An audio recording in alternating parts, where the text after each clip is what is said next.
All right, so this video is the video that Chief Wade talked about this morning.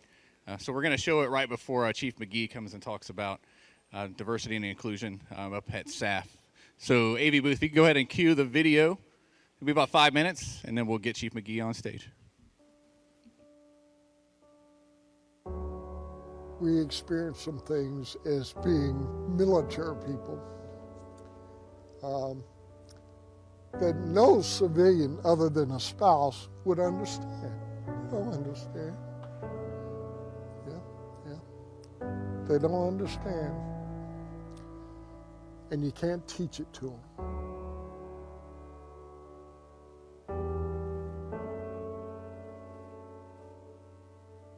All right, so the story of Chief Van goes back to my arrival in the 1st Fighter Wing. The 1st Fighter Wing, a long, historic documentation of some true American heroes, some awesome airmen that have come throughout the 1st Fighter Wing. And I think we do a great job in the Air Force of highlighting a lot of our contributions from our officers in early aviation, but there's sometimes where I noticed coming in that there was a wall of all of our commanders going back to the early infancy days of the 1st Pursuit Group, where our Air Force actually started and began. From the Lafayette Escadrille up to present day, all these commanders and all these heroes in our Air Force. I noticed the wall opposite was kind of blank, and there was no representation of some of the enlisted leaders that had come throughout the 1st Fighter Wing. And I guess it was kind of at that moment where it was like, aha, we've done a great job on one side, but when you talk about you know, our enlisted heritage, our enlisted roots, we haven't done a great job, and there's room for improvement. Let me say that, you know, when we had his son, Claude Van III, with us down at the Enlisted Heritage Hall, he would tell us stories. He told us one story where his dad, so Claude Van Jr., Chief Claude Van Jr., is having a conversation. He's visited by Chief Barnes. You know, Chief Master Sergeant of the Air Force, Barnes, is another black Chief Master Sergeant from our past, another barrier breaker. And these two were friends with each other, right? They knew each other, and he was telling us personal stories of when he came and visited the house, and he remembers seeing Chief Barnes at his house. And Chief Barnes, you know, being an aircraft maintainer, as you mentioned a couple of times, Chief Barnes is, you know, one of my favorite Chief Master Sergeants of the Air Force. He broke barriers.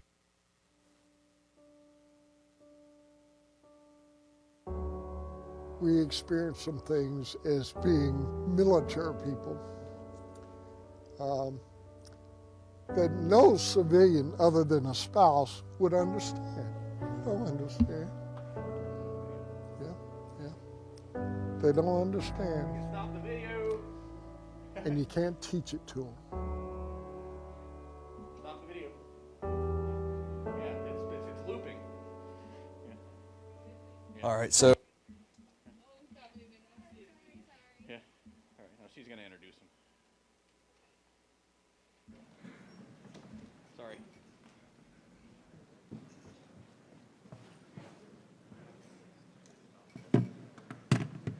She's back. Did you miss me? No. Dang. Can't even take a. You got the time right today. You got the time right today, right? All right.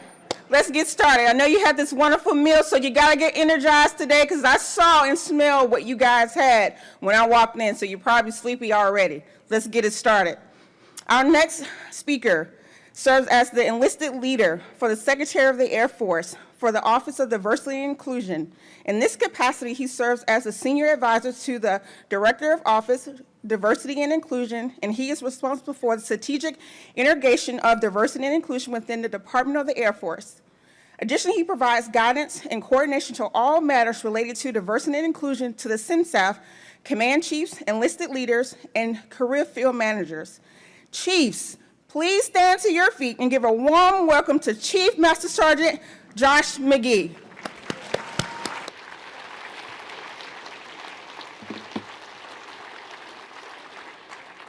What's going on, Chiefs? Hey, don't sit down yet. I need y'all to stand up for me real quick. Just stand up for me real quick. Hey, on this side of the room, I need y'all to put y'all hands together like this, like you're praying. all right? On this side of the room, and here in the middle, I need y'all to put your hands up like you're like raising the roof, just here in the middle. See, y'all ain't even listening over there. Y'all putting your hands up. I said in the middle, my bad, I'm sorry. And y'all over here, I need y'all to kind of point your finger like this, all right? Yeah, there you go. Hold on, let me take a couple pictures. All right. Got it. All right, so I told my boss, go ahead, sit down. I bet my boss $50 that I was going to get a standing ovation, and damn it, y'all just help me make my $50. But before I get started, I want to know who in the hell decided to have barbecue pork, barbecue chicken, potato salad, corn, and all that, what was it, banana pudding, right before my damn lunch, before my brief. What is going on? Hey, team, I got to come down and be amongst my chiefs. It's an honor to be here with y'all today. As you just heard Tiffany say, I'm the senior enlisted leader for our brand new established Secretary of the Air Force Diversity and Inclusion Office. And do I have any folks that are in here today that are serving as a diversity, equity, inclusion, and accessibility at their installation, wing, or whatever? Who do we have? Stand up. Let me see y'all. Stand up. We got one. All right, give her a hand because that's. There was another one over there. Wait, we got two. Wait, sir, stand back up. We got one over here. Where? They was just being quiet. That's all right. Help me point them out while I'm briefing because they're going to help me with this. Because CMSgt Parish, that includes you too. I say Chief Parish, and Chief Alicia Peters. She know who she is, the equal opportunity person in here. So if y'all have any equal opportunity questions, I am definitely going to call her out and say, Chief Peters, it's all you. Hey, listen, I ask that because these are people who are actually doing this job day to day in their units. But you, as chiefs, are going to be asked to do just that, to be a diversity, equity, and inclusion advisor and advising your commander, commandant, whomever on policies as it results to diversity, equity, and inclusion and accessibilities, right? So what I'm going to do is my goal is not to make you leave out of here with all the answers. I'd rather you leave out of here with some questions that force you to go back and try to get a little bit more educated on what we're talking about here. And let me put this as a disclaimer out here today. Some of you may not agree with what I talk about today, and it's okay. But I want you to just start having a conversation. Let's talk to each other about it. So that leads me into my slide. Let's talk, Chiefs. Let's talk. I don't want you to tell me exactly how you feel if you're uncomfortable about this stuff when it comes to Black Lives Matter, when it comes to critical race theory, or even the attack and assault and the riot that was on the Capitol on January the 6th. Because there's some people in here that, regardless of your political views, that they had the right to be able to do some of those things. So let's talk. What are your airmen and guardians talking about as it relates to Black Lives Matter, critical race theory?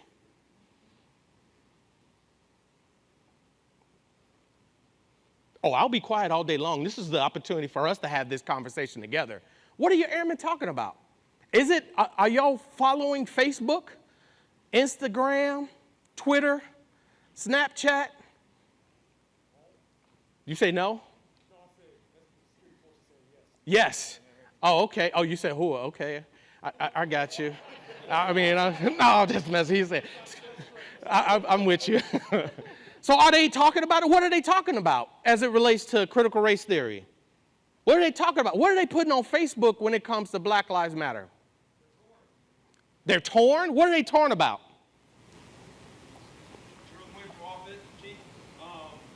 Depends on, what race, depends on what gender. Some agree with it, some don't agree with it. Some are angry, some are happy. So there's all different feelings and emotions that go with these types of movements. Absolutely, you're right. Some feel as if, hey, why are we even having these conversations on critical race theory? Hey, some feel as if critical race theory is helping folks to understand that our current policies, laws, and the way we actually go about is based on a systematic and racist programs that have existed in our country since 1619. Others believe, hey, come on, I don't want this forced upon my kids in the school and so on and so forth. So regardless of how you feel about it, it's important for you to go out and get educated, because when your airmen and guardians are asking you, what are we talking about here? And this is how I feel. You have to be careful on how you answer it. What else are they talking about? This is an opportunity for us to dialogue. I know some of y'all, I told y'all going to be scared, but let's talk. Y'all are chiefs. You're advising your commanders. When your commander asks you, hey, I want to start, my airmen are looking at a Black Lives Matter chapter in the squadron, what are you going to advise the commander? No, we don't want to do that, Commander. No, that's a great idea, sir, ma'am. Yeah, let's do it. Nothing, huh? Say again? Some of the airmen are scared.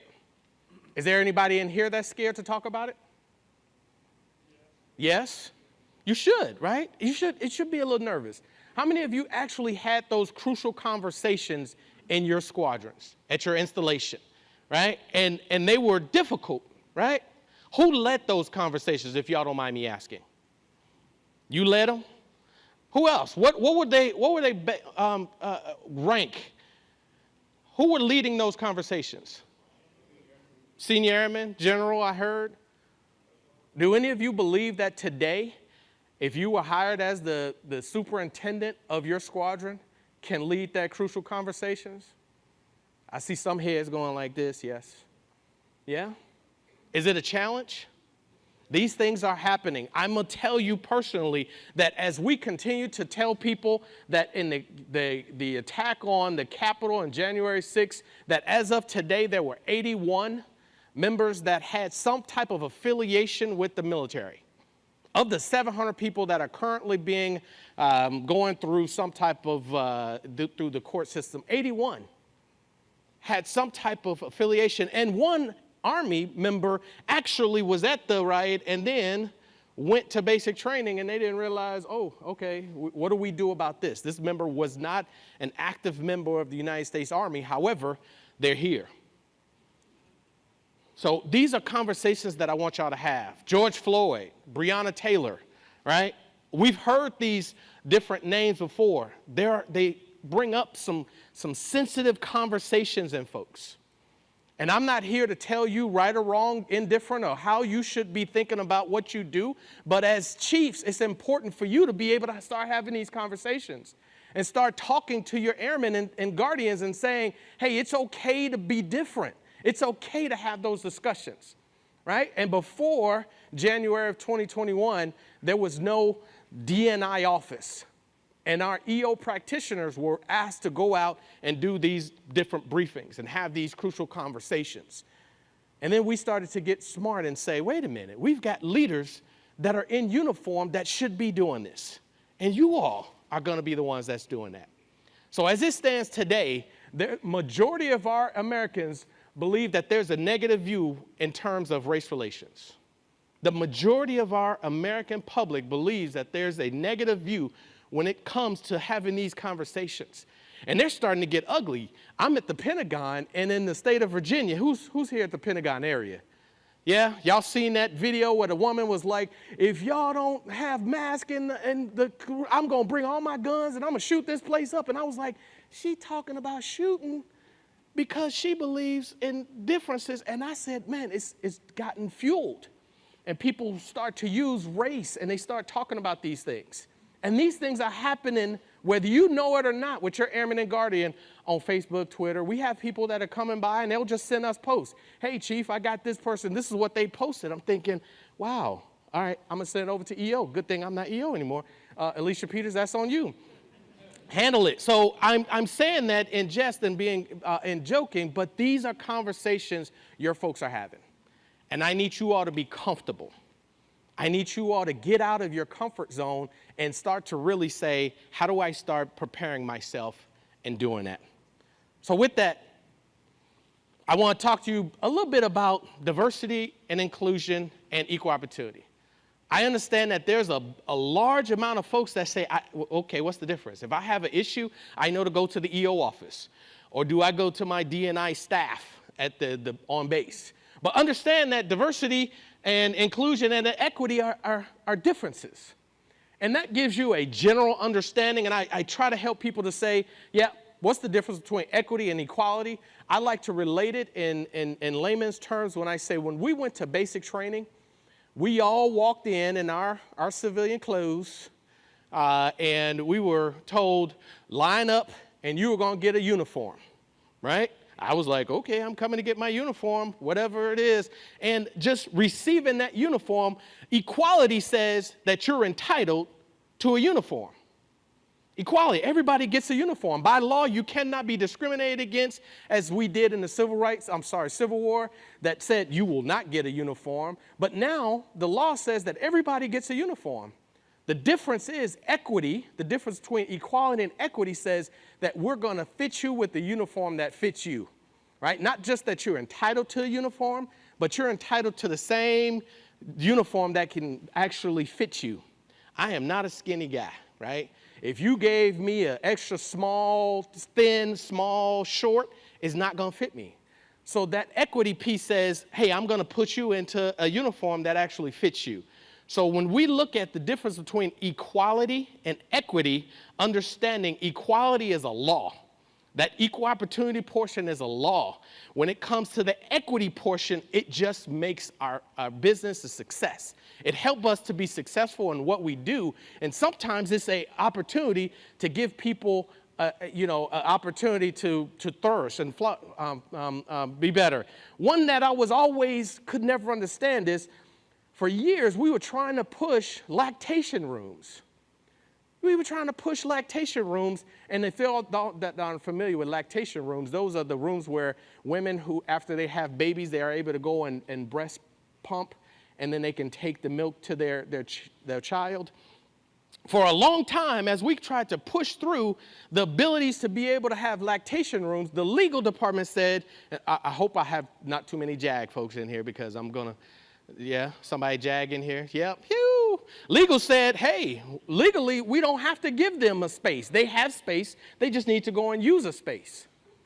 When I learned that a young lady was actually going into the restroom, into a stall, and sitting on a toilet in order to breast pump, I said, that is a damn shame. Oh, I'm sorry. That's a dang shame. That's a shame. Why are we forcing this young lady? We talking about law? What's the right thing to do here? So we're talking about equity is just providing those opportunities. I don't know a single man in here that had to go and sit on the toilet to be able to do anything that we had to. Forced to, I don't know. I don't know about you. I'm not going to sit on the dang toilet to do anything other than use the bathroom. So there's some women that were having a breast pump, to pump in the toilet. So equity ensures that we all have those opportunities, unlike what the law, equal opportunity, says it's a law. So that's the difference between equal opportunity and equity. So here's a makeup of our structure. So January 2021, we actually stood up our Secretary of the Air Force Diversity and Inclusion Office. Here's how we actually get to that.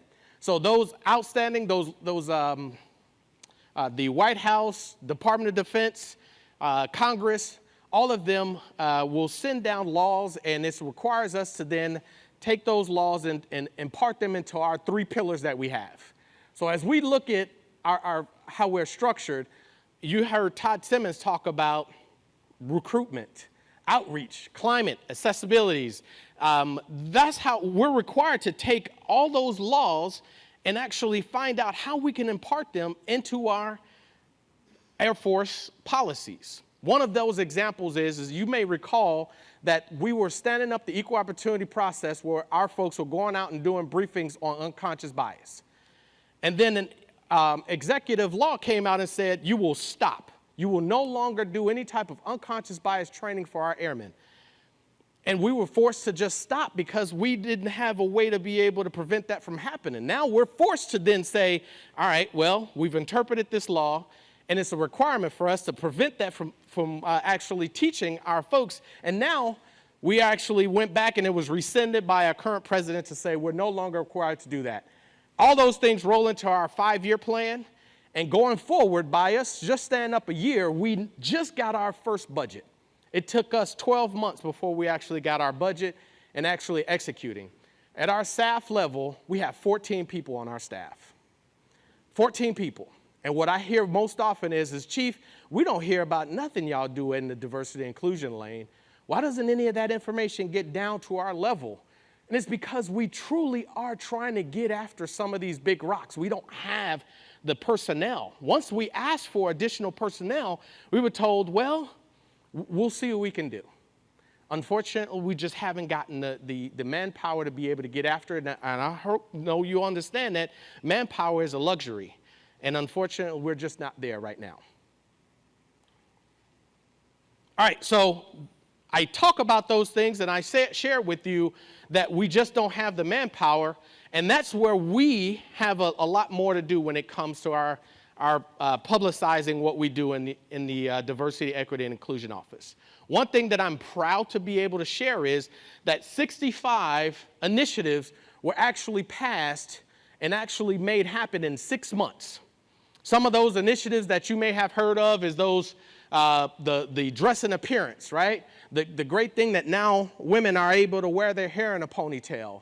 As we continue to look at lactation rooms, as we continue to look at the abilities to be able to have, what's those things called? The breast pumps that actually have Bluetooth enabled in skiffs. Some of those things that people have been asking for many, many years. It took us a lot of time to actually make these things happen. When people were asking, hey, can we have the abilities to wear our hair in a ponytail? Well, I don't know. It got to a point where it was stalled. There was no one to be able to push those initiatives forward. Once we stood up our Diversity and Inclusion Task Force, now we have a voice at the table with the Secretary of the Air Force, and we're finding that those things are getting pushed through. So many of those things that we developed have transitioned into our strategy and policy, and it helps us in those strategic imperatives and our goals. So what we do is pushing your voices that we're hearing from the base and actually making sure that we get them to fruition. Now, let's be honest. Diversity and inclusion is tough, right? We understood that the DAF was established based on trust. And we've had 2 racial disparity review reports. And in those racial disparity review reports, we were understood that there was some work that we have to do now. Are y'all familiar with those racial disparities, the RDR reports? And in there, we actually identified that there was some work in reference to our punishment, the way we hand out punishment, military justice system, and actually getting after it. And we understood that this is not easy. And a lot of times people just aren't comfortable with it. My understanding is the undersecretary talked to you all on Monday. And I understand that she pointed out a couple facts to you all, right? That 50% of the population just don't understand why we even have these policies. Why do we even push forward with diversity, equity, and inclusion? And it's okay. But this is the trust that we have to work through. Our airmen are saying, I'm impacted by this. 72% of the Black and African Americans have received more judicial punishment than their white counterparts.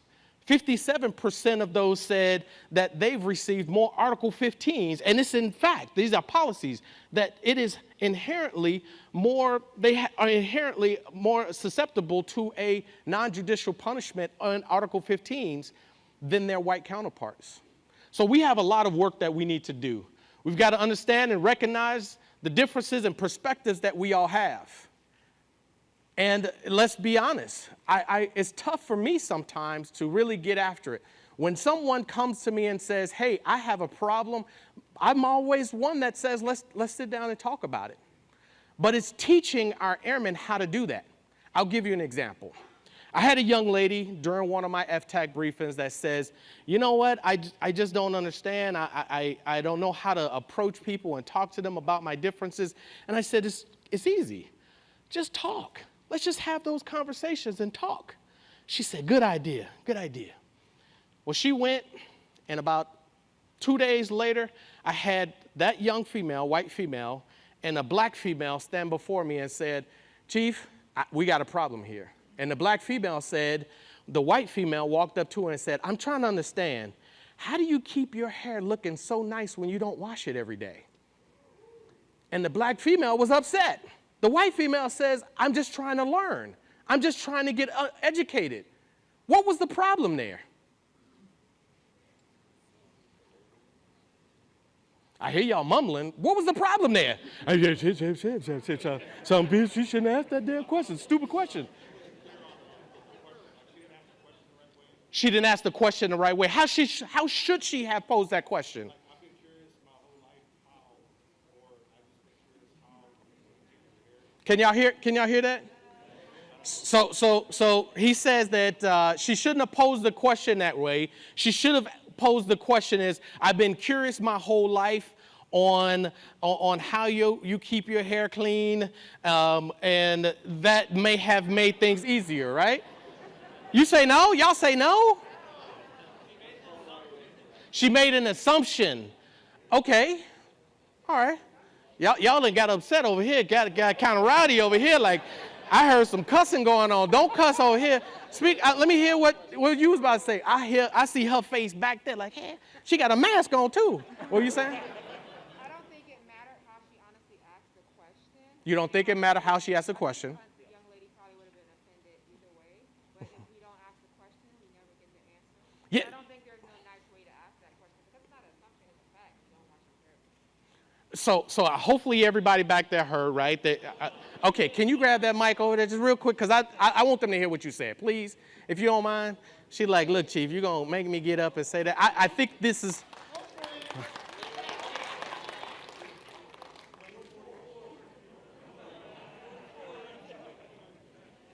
What I miss? I heard something about 44. What y'all? Can everyone hear me? I think the question is a sensitive question, so I really don't know if it mattered how the young lady asked the question. But it is a fact that we don't wash our hair every day. I just think sometimes we have to be a little bit less sensitive and understand that we do have different cultures and different backgrounds, and it is okay to ask a difficult question. But I would say in this room of chiefs, I would hope you find a fellow chief that don't look like you to go ask that question. Good stuff. Thank you. I appreciate that. And there's the potential of having 100 different responses. Yes, sir.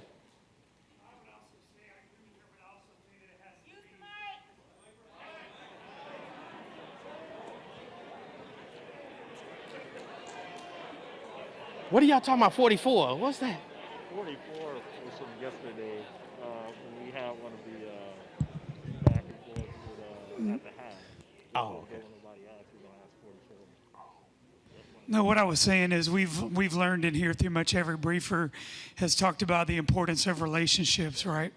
When you're really close with somebody and you have people in your tribe, there's a lot of questions that we talk about with people that we're close to or we have good relationships with that we wouldn't do with a stranger or someone else, right? So I think as we work through these difficult conversations and things like that is all about establishing the relationships and the trust in there, so to get after the sensitivities and the things that are there. Because if you don't know this person and haven't gotten the opportunity to know their background, to know about them and really build that trust, of course, when you ask a question like that, it's going to make people hypersensitive. Yeah, that's valid. That's good, and I like that, and I appreciate that. And you said as you building relationships, taking on to understanding that young lady was in FTAC. I think I shared with y'all. So it was her very first duty station, and she didn't know anybody, and she may have, not had those experiences. But these are conversations that we got to have, and hence the reason why I say this stuff is difficult. Right? We've got seasoned EO technicians that are on your installation that are like, all right, well, it's still difficult for them as well, right? And when it comes to diversity, equity, and inclusion, it's going to start taking a little bit more of those unconscious bias. You're going to learn about emotional intelligence here soon and really start to help people to understand how we actually get after it, right? But what's more important is that we got to hold people accountable. We've got to hold not just our leadership, but our peers accountable when they're just not meeting the standards. and they're just not doing what's right, right? We know that there is that small group of folks that just are reluctant to even be open to change. And it's all right. We need to just kind of talk to them, and when they don't do the right thing, we've got to hold them accountable. All right, so CMSgt just asked me to make sure that I touch on a couple of different priorities that we're actually working in our office, right? So we've got to get after the innovation through trust. We've got to really make sure that we're taking care of our airmen and try to innovate new ways in how do we get after this trust thing, right? So as the racial disparities review came out, we understood that our criminal justice system, we need to use some form of tracking tools, and y'all may have seen that now we're tracking those non-judicial punishments, admonishments, and so on and so forth. But we're using an old policy and being able to go through, and how do we ensure that we're innovating when we're looking at keeping track of those tracking tools? So my office is working with the JA community. They are the subject matter experts. Our job is just to make sure that we strategically monitor and make sure that it just doesn't fall off the cliff. We know that if you don't constantly monitor and understand the progress and measure if we're actually making things better, then we're doomed to kind of stay in that same pattern. So what we're looking at is trying to establish that working group to identify those root causes. Additionally, strength through diversity. As it stands right now, when we were standing up diversity and inclusion staff at installations, those installations were like, what do I do? I don't know. How do we get somebody here? I don't know. Do we look for volunteers? I don't know. I was the equal opportunity career field manager at the time, and guess what they did? Hey, I'm going to take 2 of these EO people. I'm going to make you over here be DNI. And I was like, well, whoa. They still have a task and a program to run over that EO. The commander says, hey, unless you're going to give me somebody else to do DNI, then what am I supposed to do? I'm a big believer in if it's important, you should be funding it, right? You should make sure that we're taking care of it. So we look at how do we make this thing happen. So what they've done is they've decided we funded the DNI positions at the MAGCOM, and I'm asking how do we make sure that that happens down at our installation levels. So y'all met Chief Derek Crowder. He and I are working on how do we make sure that we're looking at this as a career field. Chief Master Sergeant Tamika Parker is the Equal Opportunity Career Field Manager now. Her and I are working out a possible shred out when it comes to equal opportunity and diversity inclusion, right? They can't work it at the same time, but we want to make sure that they have the abilities to be able to separate each other and still work and do that programs. So that's a possibility that we're working. We've got to integrate our DE&I, our diversity, equity, and inclusion data in all things that we do. Everything that comes through policy, programs, we should be taking a look at it and making sure that there is some type of eyes that are on it to ensure that we're utilizing data instead of how we feel, right? Let's get out of the feelings portion and let's look at what the data says and make sure that as we continue to make those strategies and policies. And then we're creating solutions that we can stand up diversity, equity, and inclusion type councils on the installation with commanders. We're encouraging them to do it at the installation level instead of waiting for the SAF level, DAF level to do it for them. And then the third integration thing we're working on is, and I'm going to touch more on these, is the developing an unconscious bias training. We're launching a senior leader type orientation courses, and then working with commanders to establish what we call member and employee working groups, resource groups, I'm sorry. Our partners, our community partners outside actually have ERGs, employee resource groups. And those groups are stood up similar to our DAF bogs, which I'm going to talk to you about, and they get after barriers that are related to that specific organization.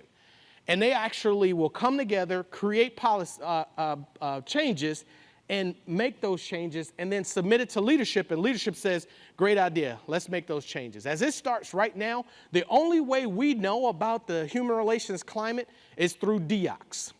And we all love taking DEOCs in here, right?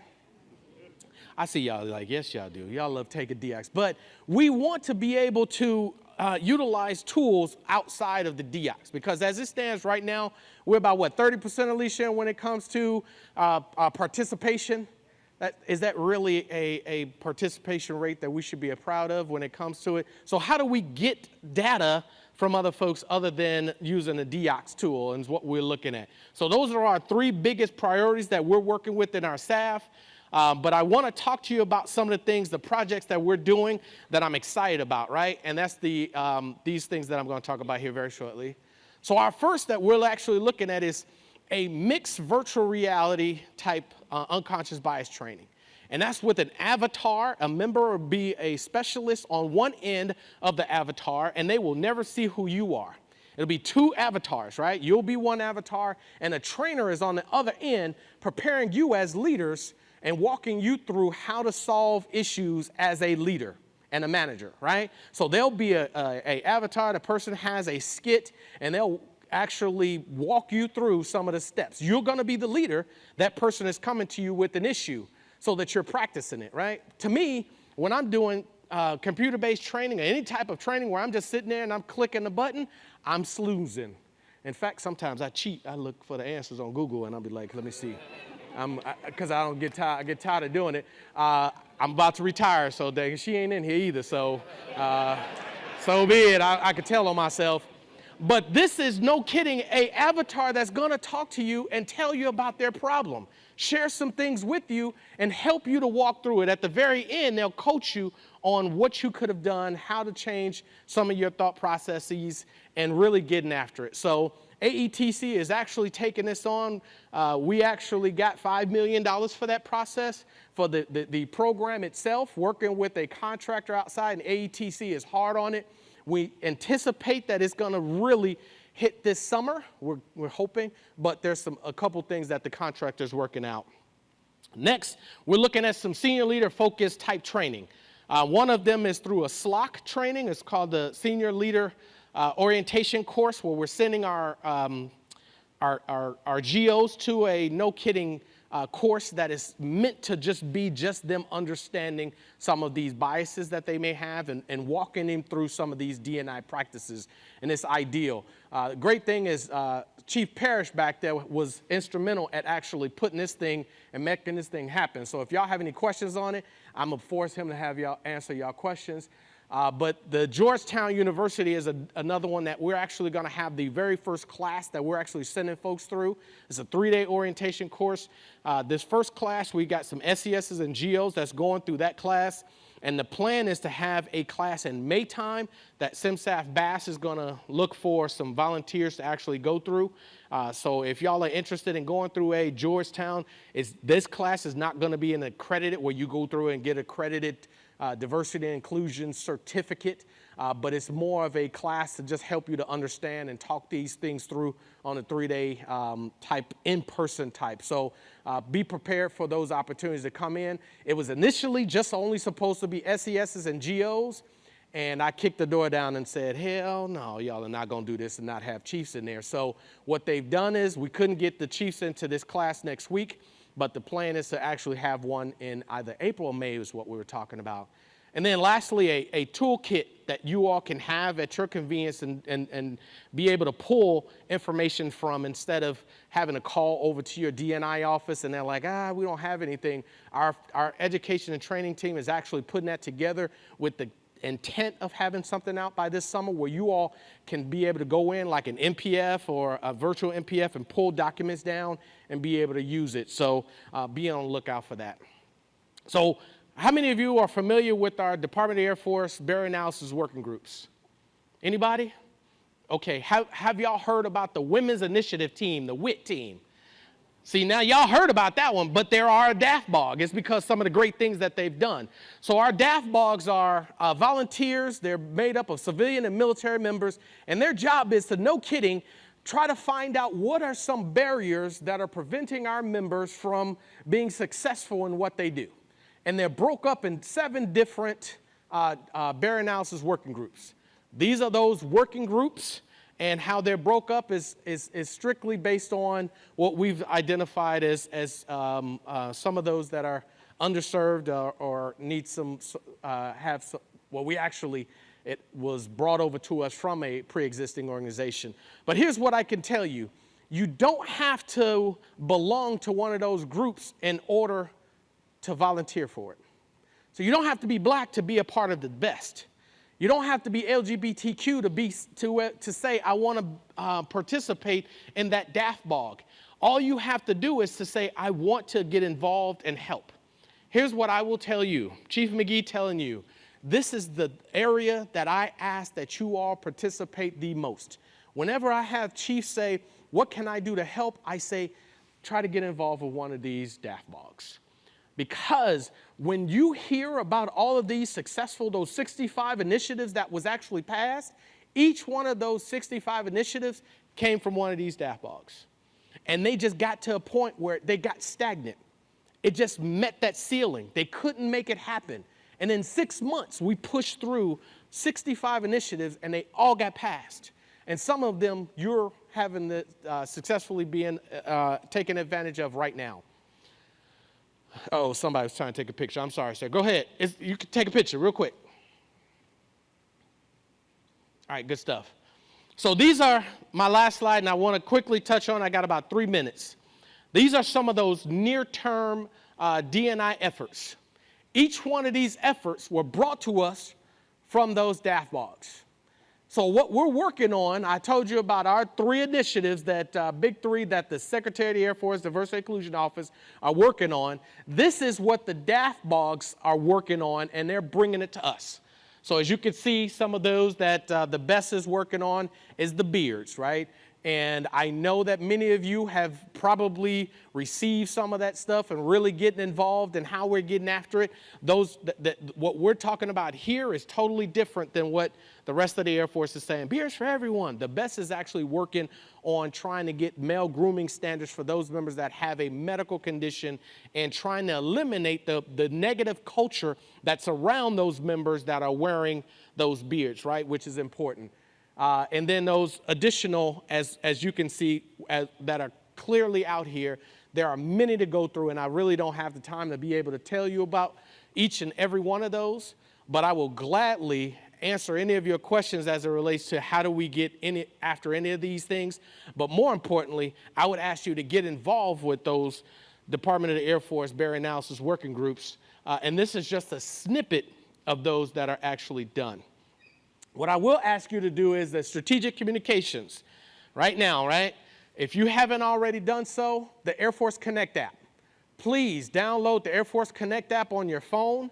We actually have a diversity, equity, and inclusion link within that. Unfortunately, it has not been updated in about 3 months because Chief Bertrand retired, and I hired another young lady who's coming from the Space Force. We got Space Force in here, right?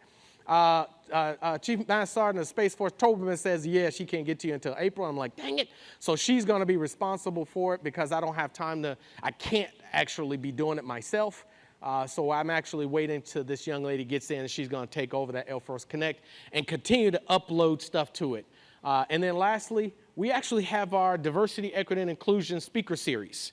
These are quarterly speaker series where we actually get on. Yesterday we had retired Admiral Mullins that was on, and he spoke to some of the things, and these are regularly going events, and we're having up to 500 to 700 people that are dialing in to our Zoom thing, and we're actually getting after some of the things that we're talking about.